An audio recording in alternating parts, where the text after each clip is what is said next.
Episode की शुरुआत जुंजी से होती है, जो कि जुयान की ड्रिंक पी लेता है तो सब वहाँ पर पूछने लग जाते हैं कि आखिर ये कौन है, जिस पर वो खुद को जुयान का बॉयफ्रेंड बताता है, जो सुनकर शुआंग तो काफ़ी शॉक हो जाती है। अब सभी लोग यहाँ पर जुंजी की तारीफ करने लग जाते हैं कि वो कितना हैंडसम है और सब कहते हैं कि वो दोनों साथ में काफ़ी अच्छे लग रहे हैं।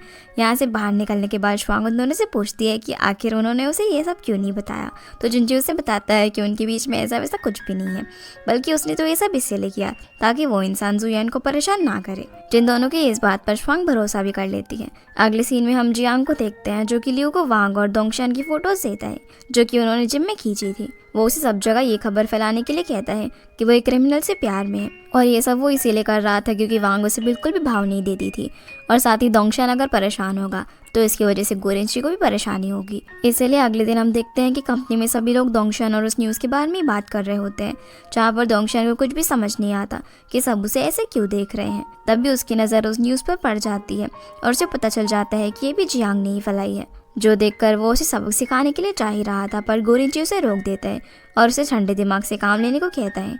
वो उसे बताता है कि जियांग को वो खुद देख लेगा, और वो दोंगशान को वापस से अपने काम पर जाने को कहता है। दूसरी तरफ हम वांग को देखते हैं, जिस पर मिस्टर कांग गुस्सा कर रहे होते हैं क्योंकि इस न्यूज़ की वजह से उनकी कंपनी पर काफ़ी बुरा असर पड़ रहा था। मिस्टर कांग उसे बताते हैं कि उस न्यूज़ की वजह से वांग की इमेज पर भी काफ़ी बुरा इम्पैक्ट पड़ रहा है, और इसी वजह से वो उसके होने वाले कुछ प्रोग्राम सस्पेंड कर रहे हैं। साथ ही वो उसे कंपनी के कॉन्ट्रैक्ट से कुछ दिन के लिए सस्पेंड कर रहे हैं। जो सारी चीज़ें दोंगशान भी सुन लेता है और उसे काफ़ी बुरा लगता है क्योंकि उसकी वजह से ये सब हो रहा था। आगे हम अंकल जिन को देखते हैं, जो कि गोरेंची से मिलने के लिए आए हुए थे। वो उसे बताते हैं कि कुछ दिनों से मैनुअल क्लीनिंग डिपार्टमेंट के ऑर्डर काफ़ी बढ़ गए हैं, जिसकी वजह से वर्कलोड बहुत ज़्यादा है और उनके लिए ये सब संभालना काफ़ी मुश्किल हो रहा है। इसीलिए वो एक डेप्यूटी टीम लीडर को अपॉइंट करने का सोच रहे हैं। गोरेंची उससे पूछता है कि आखिर वो इस पोस्ट के लिए किसको चुनना चाहते हैं, तो अंकल जिन बताते हैं कि इसके लिए शुआंग ही बेस्ट रहेगी क्योंकि वो काफ़ी हार्ड वर्किंग और क्रिएटिव भी है और उसका पास्ट रिकॉर्ड भी काफ़ी अच्छा रहा है। गोरेंची उन्हें कहता है कि वो उनके डिसीजन पर अच्छे से भरोसा करता है और वो इसके लिए मान भी जाता है। जिसके बाद हम शियान को शुआंग की मॉम की ग्रेव पर फूल चढ़ाते हुए देखते हैं, जो कि उन्हें बताता है कि शुआंग उसके एक क्लाइंट के साथ प्यार में है और इसके लिए उसे खुश होना चाहिए, पर वो खुश नहीं है। वो उन्हें कहता है कि वो तो सिर्फ उनका एहसान चुकाने की कोशिश कर रहा था, पर शायद अब वो शुआंग को प्रोटेक्ट नहीं कर पाएगा। इतने में ही शुआंग भी वहाँ पर आ जाती है और उसे पूछती है कि आखिर वो किस एहसान की बात कर रहा है। तब शैन उसे बताता है कि जब वो छोटा था तभी उसकी मॉम ने उसे कुछ बच्चों से बोली करने से बचाया था। तभी उसे याद आता है कि वो तो शैन को बचपन से जानती है क्योंकि वो कुछ टाइम के लिए दोस्त थे, पर उसके बाद अचानक से ही वो अब्रॉड चला गया, जिस वजह से वो उस पर काफ़ी गुस्सा भी हुई थी। अब वो उसे बताता है कि वो उनके पड़ोस में जानबूझकर शिफ्ट हुआ ताकि वो शुआंग को प्रोटेक्ट कर सके। ये सब जानकर वो भी काफ़ी सरप्राइज और खुश होती है। वो उसे बोलती है कि अगर अभी उसकी मॉम होती तो वो शान को देखकर काफ़ी खुश होती और वो उसकी उतनी हेल्प करने के लिए उसे थैंक्स भी कहती है। आगे हम गोरेंची को देखते हैं, जो कि लियू को बात करने के लिए बुलाता है। अब जैसे ही लियू को पता चलता है कि गोरेंची जियांग के बारे में बात करने वाला है, तो वो कहता है कि वो किसी जियांग को नहीं जानता, पर गोरेंची उसे बताता है कि अगर सुपरवाइज़र को पता चलेगा कि उसने ऐसी न्यूज़ फैलाई है तो वो अपनी जॉब खो देगा, इसीलिए उसे उससे बात करनी ही होगी। सीन अब शुआंग पर आता है, जो कि जॉब से गोरेंची के घर पर आ जाती है और देखती है कि गोरेंची उसके लिए वो टॉय लेकर आया हुआ था, जो कि उसे उस दिन अम्यूजमेंट पार्क में चाहिए था, जो देखकर वो काफ़ी खुश हो जाती है। फिर वो उससे पूछता है कि वो कहाँ थी, तो शुआंग उसे बताती है कि वो अपनी मॉम की सिमेट्री पे गई थी, जहाँ उसे शान मिला, और उसे वो सारी बातें भी बताती है जो कि उसे शान ने बताई थी कि वो दोनों एक दूसरे को बचपन से ही जानते हैं। शुआंग कहती है कि वो काफ़ी लकी है कि जो उसे हर बार अच्छे लोग मिल जाते हैं, जैसे कि गोरेंची, जो सुनकर वो हंसते हुए उसे गले लगा लेता है। दूसरी तरफ दोंगशान अपने रूम में एक्सरसाइज करते हुए वांग के बारे में ही सोच रहा था और वांग की कॉल्स को इग्नोर करे जा रहा था। तभी वांग उसके घर पर आ जाती है और दरवाज़ा नॉक करने लगती है। वो बाहर से ही उसे बोलती है कि उसे कोई फ़र्क नहीं पड़ता कि उसके बारे में कोई क्या सोचता है और वो अब से लाइव स्ट्रीम भी बंद कर देगी ताकि लोग उसे कुछ ना कह सके। पर दोंगशान फिर भी उसके लिए दरवाज़ा नहीं खोलता। तभी दोंगशान का पड़ोसी आकर वांग को शोर मचाने के लिए मना कर देता है और कहता है कि यहाँ पर कोई भी नहीं है, इसीलिए वो यहाँ से चली जाती है। इसके बाद हम गोरेंची और शुआंग को देखते हैं, जो कि डिनर करने के लिए बाहर आए हुए थे। रास्ते में गोरेंची उसे उसकी फ्यूचर का प्लान पूछता है, तो शुआंग बताती है कि उसे कम से कम टीम लीडर तो बनना ही है, और फिर वो मजाक में कहती है कि फिर वो गोरेंची की कंपनी खरीद कर उसका ख्याल रखना चाहती है। फिर ये लोग हॉटपॉट खाने के लिए एक रेस्टोरेंट में जाते हैं, जहाँ पर हॉटपॉट खाते वक्त गोरेंची को सॉस बहुत ही तीखा लगता है और उसके पसीने निकल जाते हैं क्योंकि इसे वो पहली बार खा रहा था। शुआंग उससे पूछती है कि भला उसे इतना पसीना क्यों आ रहा है, तो वो बताता है कि उसे गर्मी लग रही है, पर शुआंग जानती थी कि उसे ये खाना काफ़ी तीखा लग रहा है। वो उससे कहती है है कि वो चाहे तो उसके लिए मिल्क ला सकती है जिससे कि उसे कम स्पाइसी लगे, पर गोरेंची कहता है कि उसके पास इससे भी अच्छा आइडिया है।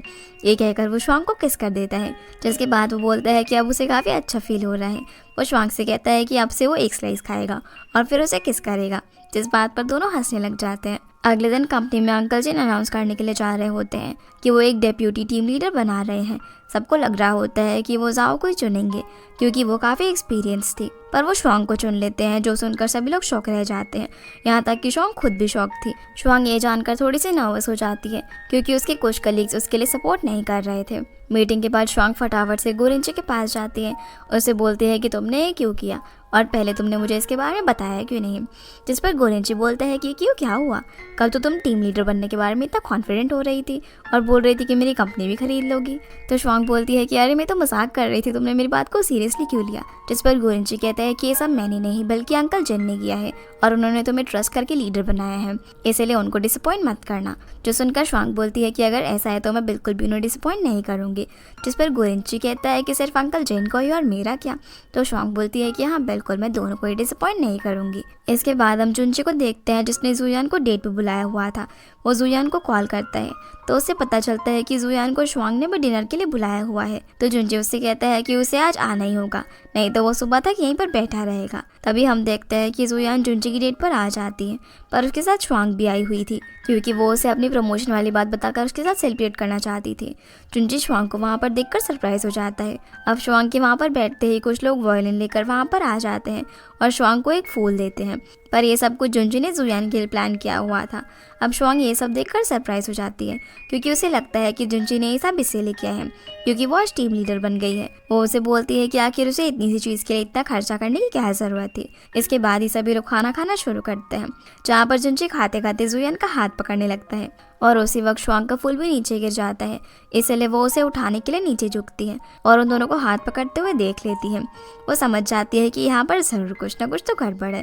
वो जुनची को उसके पास आने को कहती है, पर जैसे ही वो खड़ा होता है तो गिर जाता है क्योंकि श्वांग ने उसके लेसेस बांध दिए थे। जिसे गिरता हुआ देखकर जुयान उसे उठाने के लिए पहुंच जाती है और जिस तरह वो उसे पकड़ती है तो इन दोनों को लेकर श्वांग का शक यकीन में बदल जाता है। इसलिए अब जुयान श्वांग को बताती है कि वो उसे झूठ नहीं कहना चाहती थी, पर श्वांग यहाँ पर जुयान और जुनची से बिल्कुल भी नाराज नहीं होती और जुयान को फूल देते हुए कहती है कि ये उसका है। फिर वो जुनची को वार्न करते हुए कहती है कि अगर उसने कभी जुयान को परेशान किया ना तो वो उसे बिल्कुल भी माफ नहीं करेगी। यहाँ पर वो इन दोनों के लिए काफी खुश होती है। अब अगले दिन ऑफिस में श्वांग जाओ के पास जाकर उसे एक प्रोजेक्ट के बारे में पूछती है जो कि अभी तक पेंडिंग था, जिस पर जाओ श्वांग से कहती है कि वो तो उसने ली को पास कर दिया था। अब हम देख पाते हैं कि जाओ यहाँ पर श्वांग से ठीक से बात नहीं कर रही थी क्योंकि उसकी जगह पर श्वांग को लीडर बना दिया गया था और श्वांग काफ़ी यंग भी थी। उसी रात गोरेंची श्वांग को ओवर टाइम काम करता हुआ देखकर उसका लैपटॉप बंद कर देता है। तो श्वांग उससे पूछती है कि आखिर वो सबका ट्रस्ट कैसे जीत सकती है क्योंकि उसे लीडर बनने का कोई भी एक्सपीरियंस नहीं है। जिस पर गोरेंची कहता है कि वो उसे तब बताएगा जब श्वांग उसे ट्रीट देगी। इसके बाद श्वांग उसे एक दुकान पर लेकर जाती है और उसे एक केक खिलाती है जो कि उसे काफ़ी पसंद भी आता है। तब जाकर वो उसे बताता है कि उसे अपने से बड़े एम्प्लॉयज़ के साथ काफ़ी इज्जत से बात करनी होगी और उन्हें अच्छे से ट्रीट करना होगा। जो सुनकर श्वांग अगले दिन जाओ से मदद मांगने के लिए जाती है और बिल्कुल उसी तरह बात करती है जैसे कि गोरेंची ने उसे कहा था। इस बार जाओ का बिहेवियर उसके लिए बिल्कुल ही चेंज हो जाता है और वो श्वांग से काफ़ी प्यार से बात करती है। फिर श्वांग गोरेंची को उसके ऑफिस में जाकर बताती है कि उसका आइडिया काम कर गया। तो गोरेंची उससे कहता है कि अब श्वांग को उसे थैंक्स बोलना होगा। वो श्वांग से किस मांगता है, जहाँ श्वांग पहले तो इधर उधर देखती है और फिर उसके चीक्स पर किस कर देती है। गोरेंची उसे अपनी गोद में बैठा लेता है और उसे वो किस करने वाला था तभी हुयू वहाँ पर आ जाता है, जो देखकर श्वांग घबरा कर गोरेंची से दूर हो जाती है। हुयू उससे पूछता है कि श्वांग आखिर तुम्हारा फेस इतना लाल क्यों हो रखा है। जो सुनकर श्वांग उससे कहती है कि उसे कुछ काम है और वो यहाँ से चली जाती है और गोरेंची हुयू को गलत टाइम पर वहाँ एंटर करने की वजह से घूरने लगता है। आगे हुयू ये बात जाकर वो को भी बताता है। वो कहता है कि उसने गोरेंची और श्वांग को काफी क्लोज देखा था पर उसे उसकी इस बात पर भरोसा नहीं होता। तो वो दोंगशन को भी बात बताता है पर वो भी उसे कहता है कि उसे ऐसा कुछ नहीं लगता कि उन दोनों के बीच में कुछ हुआ है। इसके बाद हम गोरेंची को देखते हैं जो कि श्वांग को उसके घर पर छोड़ने के लिए आया हुआ था, जहाँ पर श्वांग उसे आगे से ऑफिस में इतना क्लोज ना होने के लिए बोलती है और फिर वो उसे बाय कहकर चली जाती है। जहाँ उसके जाने के बाद गोरेंची टिश्यू निकालकर कार का हैंडल साफ करने लगता है, जो चीज श्वांग देख लेता है और उसे याद आता है कि शुआंग ने तो उसे बताया था कि गोरिंची अब ठीक है, पर फिर वो ऐसा क्यों कर रहा है। शुआंग अब गोरिंची के बारे में अपने टीचर को फ़ोन करके बताते हैं, जहाँ उसके टीचर बताते हैं कि अगर गोरिंची ठीक होने की एक्टिंग कर रहा है तो उससे उसकी हालत और भी ज़्यादा ख़राब हो सकती है। अगले दिन ऑफिस में जब शुआंग अपने कलीग्स के साथ लंच कर रही होती है, जहाँ पर सभी लोग गोरिंची के बारे में बात कर रहे होते हैं कि वो काफ़ी बदल गया है। वो लोग कहते हैं कि शायद वो ना रिलेशनशिप में है। ये सुनकर शुआंग मुस्कुराने लग जाती है, पर वो सब कहने लगते हैं कि अगर गोरिंची किसी लड़की को पसंद करेगा तो ज़रूर वो बहुत ही रिच बैकग्राउंड से होगी और काफ़ी अच्छी पर्सनालिटी वाली होगी।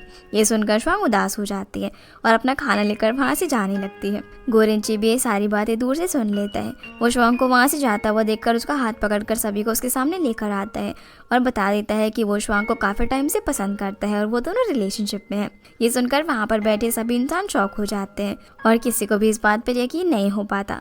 आगे हम शुआंग के डैड को देखते हैं जो कि सब्जी लेकर घर पर आ रहे होते हैं। तभी एक आदमी उनके पास आकर उन्हें रोक देता है और बोलता है कि कोई आपसे मिलना चाहता है। ये बोलकर वो उन्हें कार के पास लाता है जिसके अंदर गोरिंची के ग्रैंडपा बैठे हुए थे। वो शुआंग के डैड को बताते हैं कि वो गोरिंची के ग्रैंडपा हैं, जो सुनकर डैड काफ़ी खुश हो जाते हैं और उन्हें बताते हैं कि शुआंग हमेशा से ही गोरिंची के बारे में बातें करती है कि वो कितना एम्बिशियस है। पर ग्रैंडपा कहते हैं कि वो यहाँ पर कुछ ज़रूरी बात करने के लिए आए हैं। वो उन्हें बताते हैं कि गोरिंची और शुआंग रिलेशनशिप में है, जो कि उनकी फैमिली की इमेज के लिए बिल्कुल भी अच्छा नहीं है, क्योंकि सब सोचते हैं कि शुआंग गोरिंची से नहीं बल्कि उसके स्टेटस से प्यार कर रही है।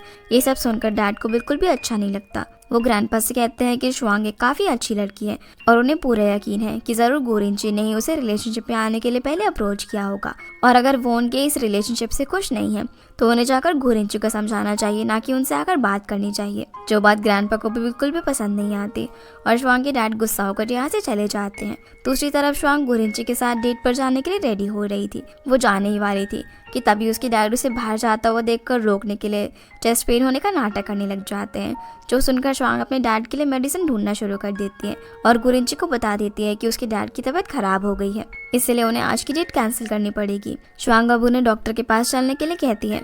तभी उसके डैड उसे रोक कर कहते हैं कि वो बाहर कहीं नहीं जाएगी और वो बिल्कुल ठीक हो गए हैं, इसलिए उन्हें डॉक्टर की ज़रूरत नहीं है। शुआंग उनसे पूछती है कि आखिर वो बीमार होने की एक्टिंग क्यों कर रहे थे, तो बताते हैं कि वो नहीं चाहते कि शुआंग गोरिंची के साथ डेट पर जाए। तो वो अपने डैड से पूछती है कि आखिर उन्हें कैसे पता चला, जिस पर डैड उसे ग्रैंडपा के साथ हुई सारी बातों के बारे में बता देते हैं। साथ ही वो उसे गोरिंची से दूर रहने के लिए कहते हैं, क्योंकि उन दोनों के अंदर कोई भी सिमिलैरिटी नहीं है। जो सब सुनकर शुआंग अपने रूम में चली जाती है। तभी उसे गोरिंची का कॉल आता है, पर शुआंग उसे कहती है कि उसे कोई काम आ गया है तो वो उसे कॉल ना करे। अगले सीन में हम दोंगशन को देखते हैं, जो कि अपनी ग्रैंडमा से मिलने के लिए हॉस्पिटल जाता है, पर तभी वो देखता है कि वांग वहाँ पर पहले से ही मौजूद है। उसे वहाँ पर देखकर वो उसे वहाँ से जाने के लिए कहता है और वो उसे ये भी कहता है कि उसका वहाँ पर रहना ठीक नहीं है। तो वांग उससे पूछती है कि आखिर वो उसके साथ इस तरह से बिहेव क्यों कर रहा है और उसे इग्नोर क्यों कर रहा है। तो दोंगशन बोलता है कि उन दोनों का साथ में रहना काफ़ी मुश्किल है, क्योंकि उन दोनों में कुछ भी मैच नहीं करता। जो सुनकर वांग को काफ़ी बुरा लगता है और वो दोंगशन से नाराज़ होकर वहाँ से चली जाती है। जो सब देखकर ग्रैंडमा उसे वांग को रोकने के लिए कहती है, लेकिन दोंगशन ऐसा नहीं करता। आगे हम शुआंग को देखते हैं, जो कि रात के समय अपने घर से बाहर जाने का ट्राई कर रही होती है, पर उसके डैड उसे ऐसा करते हुए पकड़ लेते हैं। तो वो उन्हें बोलती है कि कुछ नहीं, वो तो ब्लैंकेट लेने के लिए जा रही थी।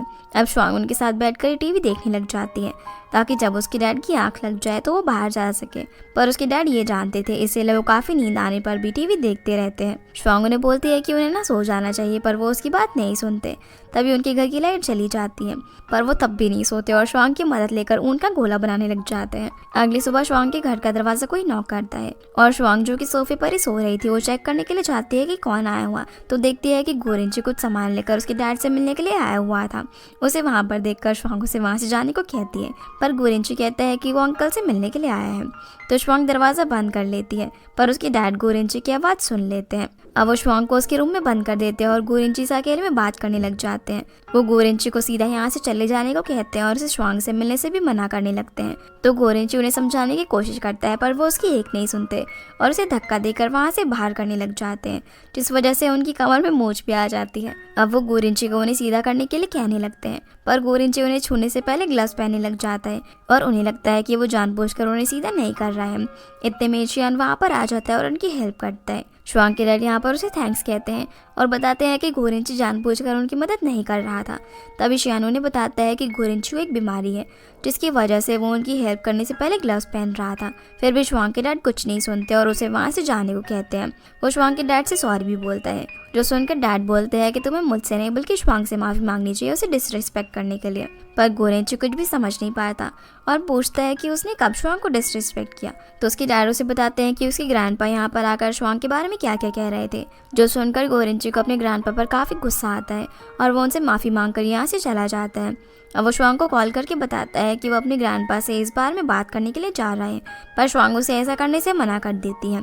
वो उसे कहती है कि उसके ग्रैंडपा का गुस्सा कुछ ही दिनों में शांत हो जाएगा और शायद ग्रैंडपा को ये रिलेशनशिप एक्सेप्ट करने में थोड़ा सा टाइम लगेगा, पर उसे जल्दबाजी में कोई भी फैसला नहीं लेना चाहिए। जिसके बाद हम शियान को देखते हैं जो कि शुआंग से बात करने के लिए उसके रूम में आता है, जहाँ वो उसे स्ट्रॉबेरी देता है जो कि उसके डैड ने दिए थे। शुआंग उसे बोलती है कि वो गोरेंची के ग्रैंडपा को ये साबित करके ही रहेगी कि उसका और गोरेंची का प्यार सच्चा है। तो शियान बताता है कि उसने सुना है कि उसके ग्रैंडपा एक बड़े ही स्ट्रिक्ट इंसान है, पर शुआंग कहती है कि वो हार नहीं मानेगी। अब यहाँ पर ये दोनों ऐसी ही बातें करने लग जाते हैं जिसमें ये लोग शुआंग के मॉम के एक्सीडेंट के बारे में बात करते हैं। तो शुआंग बताती है कि जिस पर्सन ने एक्सीडेंट किया था वो हमें 2 मिलियन का कंपनसेशन पे कर रहा था ताकि हम उसकी सज़ा कम करवाने में थोड़ी सी मदद कर सके, पर शुआंग के डैड ने वो पैसे एक्सेप्ट नहीं किए। जो सुनकर शियान सोचने लगता है कि आखिर एक नॉर्मल ड्राइवर के पास इतने पैसे कहाँ से आ सकते हैं। सीन अब गोरेंची पर आता है जो कि शुआंग के लिए शॉपिंग में काफ़ी सारा सामान खरीद लेता है। दूसरी तरफ शुआंग उसके लिए केक बनाती है, पर क्योंकि वो बाहर नहीं जा सकती थी इसलिए वो जुयान को फ़ोन करती है जो कि जुंजी के साथ थी। उसी वक्त जुंजी को भी गोरेंची का कॉल आता है जो कि उसे बुलाता है। अब शुआंग अपनी विंडो से जुयान को केक पकड़ा देती है जो कि बाद में वो दोंगशन को दे देता है और दोंगशन उन दोनों को वो सारा सामान पकड़ा देता है जो कि गोरेंची ने शुआंग के लिए खरीदा था ताकि वो इसे ले जाकर शुआंग को दे सके। अब ये दोनों सारा सामान लेकर शुआंग के रूम की तरफ जा ही रहे होते हैं कि तभी डैड उन्हें रोक लेते हैं और उनसे पूछने लगते हैं कि वो इतना सारा सामान लेकर कहाँ से आए हैं, जिस पर ये दोनों ही अलग अलग जवाब देते हैं। इसलिए डैड को इन दोनों पर शक हो जाता है, तो वो उनसे पूछते हैं कि उन्होंने कितना पैसा खर्चा किया है, जिस पर भी इन दोनों का जवाब अलग अलग था। इसलिए अब डैड को यकीन हो जाता है कि ये सामान जरूर गोरेंची ने शुआंग के लिए भिजवाया होगा और वो उसे अपने पास ही रख लेते हैं। फिर हम दोंगशन को देखते हैं जिसे कि एक बार से कॉल आती है जिसमें किसी आदमी ने वांग के फ़ोन से कॉल किया था क्योंकि वांग ने काफ़ी ज़्यादा ड्रिंक कर ली थी और वो बार बार दोंगशन का ही नाम ले रही थी। इसलिए दोंगशन उस कॉल के बाद फटाफट से वांग को उस जगह से अपने कंधे पर उठाकर ले जा रहा होता है जहाँ पूरे रात से वो सिर्फ रो रही होती है। वो उसे घर ले जाकर बेड पर लेटा देता है और उसके लिए पानी लेकर आता है, जहाँ वांग नशे की हालत में सिर्फ यही कह रही होती है कि वो उसे बहुत ही मिस कर रही है और वो नहीं चाहती कि वो उसे छोड़ कर जाए। तो दोंगशन भी उसे बोल देता है कि वो भी उसे शुरू से इग्नोर नहीं करना चाहता था, पर उसके पास और कोई रास्ता नहीं था। वो उसे बोलता है कि अगर उसे इस रिलेशनशिप को फिर से शुरू करने का मौका मिले तो वो वांग को बिल्कुल भी इस तरह से ट्रीट नहीं करेगा। जो सब सुनकर वांग नशे में भी उसे पकड़कर अपनी तरफ खींच लेती है और किस कर देती है, तो दोंगशन भी उसे किस कर देता है। दूसरी तरफ हम जुंजी को देखते हैं जो कि शुआंग को बताता है कि गोरेंची का सारा सामान डैड ने रख लिया है, पर वो यहाँ पर शुआंग को एक आईपॉड देता है। जब शुआंग उसे ऑन करती है तो उसके अंदर गोरेंची की आवाज़ में गाने रिकॉर्ड थे, जो सुनकर वो काफ़ी ज़्यादा खुश हो जाती है। दूसरी तरफ हम गोरेंची को देखते हैं जो कि शुआंग के बनाए हुए केक को टेस्ट कर रहा था और इमेजिन कर रहा था कि शुआंग वहाँ पर मौजूद है। अगली सुबह हम दोंगशन को देखते हैं जिसकी जब आँख खुलती है तो वो वांग को देखता है। वो उसे बोलती है कि उसे अब जाना होगा, तो दोंगशन उससे पूछता है कि क्या वो उसे छोड़ने के लिए जा सकता है, पर वांग उसे मना कर देती है। फिर वो उससे पूछता है कि क्या वो उसे पिक करने के लिए आ सकता है, पर वांग इसके लिए भी उसे मना कर देती है। वो उसे बोलती है कि कल रात में उसने कुछ ज़्यादा ही ड्रिंक कर ली थी, इसलिए उसने दोंगशन को वो सब बोला था और क्योंकि दोंगशन उसे पसंद नहीं करता इसलिए वो यहाँ से जा रही है। दोंगशन उसे रोकने की कोशिश भी करता है पर वो यहाँ से चली जाती है और अब वो ये सब दोंगशन को टीज करने के लिए कर रही थी। अब कंपनी में जाने के बाद दोंगशन गोरेंची को बताता है कि जियांग को फायर कर दिया गया है, पर गोरेंची उसे कहता है कि जियांग उससे नफरत करता है, इसलिए वो अब भी उनके खिलाफ कुछ न कुछ प्लान जरूरी कर रहा होगा। दूसरी ओर हम शुआंग और उसके डैड को बैठा हुआ देखते हैं, जहाँ पर शियान आकर शुआंग के डैड को कहता है कि उनके फ्रेंड्स उन्हें चेस खेलने के लिए बुला रहे हैं। वो वहाँ से जाने लगते हैं पर उन्हें डर था कि कहीं उनके जाने के बाद शुआंग कहीं चली ना जाए। तभी शियान उन्हें कहता है कि शुआंग यहाँ पर अकेले बैठे बैठे बोर हो जाएगी, तो क्या वो दोनों बाहर जा सकते हैं। अब पहले तो शुआंग और उसके डैड दोनों ही मना कर देते हैं, पर शियान किसी तरह शुआंग और उसके डैड दोनों को ही मना लेता है और डैड उसे शियान के साथ जाने के लिए कह देते हैं क्योंकि वो शियान पर काफ़ी भरोसा करते थे। फिर शियान शुआंग को स्कूटर पर वहां से दूर एक लेक के पास व्यू दिखाने के लिए लेकर जाता है और व्यू एंजॉय करते हुए उसे बता देता है कि गोरिंची की हालत में कुछ खास बदलाव नहीं आया है, बल्कि वो शुआंग को खुश रखने के लिए ठीक होने का नाटक कर रहा है। जो सुनकर शुआंग उदास हो जाती है। वो शुआंग से बोलता है कि कोई भी नहीं जानता कि वो कब तक ठीक होगा, पर उसे यकीन है कि शुआंग फ्यूचर में आने वाली हर मुसीबत का सामना डट कर करेगी। तभी वो शुआंग को एक ब्रिज दिखाता है तो शुआंग उसे वहां पर चलने के लिए कहती है, पर शियान उसके साथ चलने के लिए मना कर देता है और उसे अकेले जाने को कहता है। जो सुनकर शुआंग को थोड़ा सा बुरा तो लगता है, पर फिर वो अकेले ही जाने लगती है और जैसे ही वो आगे पहुंचती है तो ब्रिज की दूसरी साइड पर गोरिंची को खड़ा हुआ देखती है, जहाँ पर वो एक दूसरे को देखकर काफी खुश होते हैं और भागते हुए एक दूसरे को हक कर लेते हैं। अब ये दोनों यहाँ पर काफी देर तक बातें करने लग जाते हैं, जहाँ गोरिंची उसे बताता है कि शुआंग से मिले बिना उसका एक दिन भी कई सालों के बराबर लग रहा था। फिर काफी बात करने के बाद गोरिंची उसे घर छोड़ने के लिए आता है, जहाँ वो शुआंग से उसके लिए गुड नाइट और गुड मॉर्निंग मैसेज रिकॉर्ड करने के लिए कहता है, ताकि वो जब भी शुआंग को मिस करे तो वो उसकी आवाज को सुन सके। इसलिए शुआंग उसके लिए काफी स्वीट से मैसेज रिकॉर्ड कर देती है और बदले में गोरिंची भी उसके लिए अच्छे से मैसेज रिकॉर्ड कर देता है। फिर जाने से पहले वो उसे जोर से हक करती है और जाते जाते भी उसे ही देख रही थी, क्योंकि उसका जाने का बिल्कुल भी मन नहीं था। उसके जाने के बाद गोरिंची शियान को थैंक्स बोलता है उन दोनों को आज मिलवाने के लिए, तो शियान उसे बताता है कि ये सब उसने सिर्फ शियान की खुशी के लिए किया है। अगले दिन हम गोरिंची को ऑफिस में देखते हैं, जहाँ पर वो एक एम्प्लॉय को नोटिस करता है जो कि अपनी डेस्क पर पेपर फोल्ड करके स्टार्स बना रही होती है। गोरिंची ये देखकर उससे पूछता है कि आखिर वो क्या कर रही है, तो वो लड़की बताती है कि वो किसी के साथ लॉन्ग डिस्टेंस रिलेशनशिप में है, इसीलिए वो ये स्टार्स बना रही है, जिनसे विश मांगने पर वो अपने बॉयफ्रेंड से जल्दी ही मिल सकती है। ये सुनकर गोरिंची उससे उजाड़ ले लेता है और उस लड़की से कहता है कि ये सारी चीजें बकवास होती है। आगे हम दोंगशान को देखते हैं, जो कि गोरिंची के बुलाने पर उसके रूम में आ जाता है। अब गोरिंची उसके साथ मिलकर वो स्टार्स बनाने के लिए कहता है, जो सुनकर दोंगशान को काफी अजीब लगता है, पर वो गोरिंची की बात मानकर उसकी हेल्प करने लगता है। जहाँ पर गोरिंची हर स्टार पर यही विश मांगता है कि शुआंग वापस आ जाए। दूसरी तरफ हम शुआंग और उसके डैड को किचन में देखते हैं, जहाँ पर उसके डैड उसे कहते हैं कि वो हमेशा उसके साथ नहीं रहेंगे और वो सिर्फ इतना ही चाहते हैं कि उनके जाने के बाद शुआंग को कोई तकलीफ ना हो। तो वो अपने डैड को समझाती है कि वो अब बड़ी हो चुकी है और वो जानती है कि उससे अपना ख्याल कैसे रखना है। वो उन्हें बताती है कि गोरिंची उसे काफ़ी अच्छे से ट्रीट करता है। वो अपने डैड को हक करते हुए उन्हें मनाने लगती है और फाइनली उसके डैड उसे बोल देते हैं कि वो कल से काम पर जा सकती है, जो सुनकर शुआंग को यकीन ही नहीं हो पाता और उसके डैड उसे वो सारा सामान भी दे देते हैं जो कि गोरिंची ने भेजा था। आगे हम शियान को देखते हैं, जिसे किसी का फ़ोन आता है।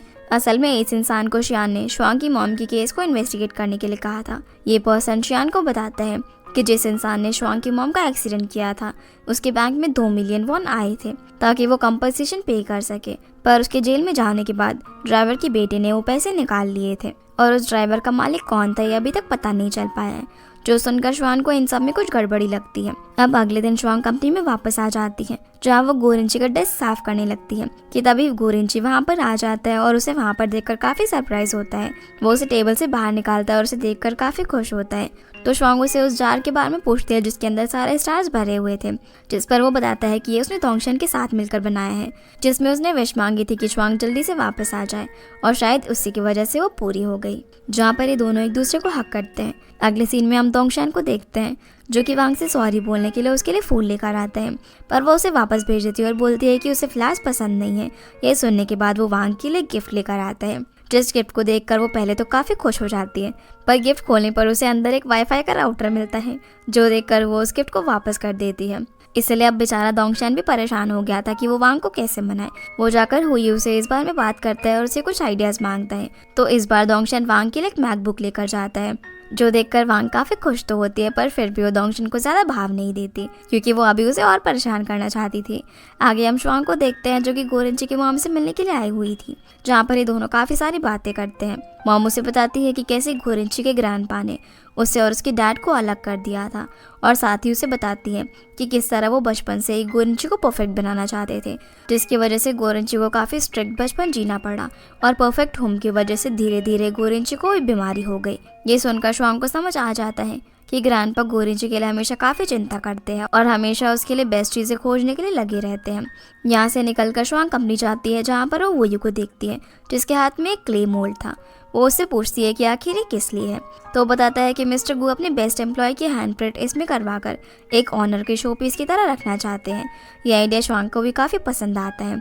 इतने में एक गोरिंची वहाँ पर आ जाता है और वो श्वांग से कहता है कि उसे उसकी हैंड प्रिंट इसमें चाहिए। फिर वो श्वांग से उसका हाथ उसमें प्रेस करवाता है, जिसके बाद हम गोरिंची को कॉल पर बात करता हुआ देखते हैं, जहाँ वो कहता है कि उसे अपनी फियांसे के फिंगर का साइज मिल गया है और उसे वैसे ही रिंग चाहिए जैसे कि उसने कल देखी थी। यानी कि गोरिंची यहाँ पर श्वांग को प्रपोज करने की तैयारी कर रहा था। और इसी के साथ ये एपिसोड यहीं पर खत्म हो जाता है। तो गाइस, ये थी आज की वीडियो एंड आई होप आप लोगों को ये वीडियो पसंद आई होगी। तो इस वीडियो को लाइक कर चैनल को सब्सक्राइब जरूर कीजिएगा। आपसे फिर मिलते हैं अगले एपिसोड में, तब तक के लिए गुड बाय।